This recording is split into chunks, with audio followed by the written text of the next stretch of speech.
မြန်မာပြည်ရဲ့အသက်သွေးကြော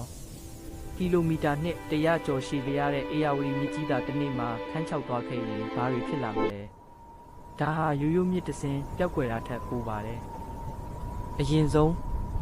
ကျွန်တော်တို့ရဲ့တဘာဝအလှတရားတွေပျောက်ကွယ်သွားပါလိမ့်မယ်မြစ်ရည်ပြင်ပေါ်မှာရောင်ပြန်ဟပ်နေတဲ့ရွှေရောင်နေဝင်ချိန်တွေကမ်းမတစ်လျှောက်ကစိမ့်လန်းဆူပြေတဲ့တောအုပ်တွေဟာကုန်းမုန့်တွေနဲ့အကွဲကြောင်းတွေအောက်မှာနစ်မြုပ်သွားမှာပါမြစ်ရည်ရဲ့အေးမြမှုမရှိတော့တဲ့မြမပြည်ဟာပူပြင်းခြောက်သွေ့တဲ့ငရဲပုံတစ်ခုလိုဖြစ်လာပါလိမ့်မယ်မြန်မာပြည်ရဲ့စံအိုးကြီးကွဲသွားပါလိမ့်မယ်မြစ်ဝကျွန်းပေါ်ဒေသရဲ့စိုက်ပျိုးရေးလုပ်ငန်းတွေအကုန်ရပ်တန့်သွားပြီးနိုင်ငံတော်ဝန်အစာရေးစာရှားပါမှုတွေနဲ့ရင်ဆိုင်ရပါလိမ့်မယ်မြစ်ကြောင်းတစ်လျှောက်အမိပြုနေရတဲ့မြို့ရွာပေါင်းထောင်ချီဟာတောက်သုံးရည်ပြက်လက်သွားမယ်ကုန်စည်ပို့ဆောင်ရေးလမ်းကြောင်းတွေပျက်စီးသွားပြီးကုန်းလမ်းပို့ဆောင်ရေးတစ်ခုရဲ့အပေါ်ဖိအားတွေအစမတန်ကြားရောက်လာပါလိမ့်မယ်ကျွန်တော်တို့ရဲ့ဂုဏ်ယူရတဲ့အေယာဝတီလင်းပိုင်တွေဟာတမိုင်းစာမျက်နှာထဲမှာပဲကြံရစ်တော့မှာဖြစ်တယ်လို့မြမယဉ်ကျေးမှုနဲ့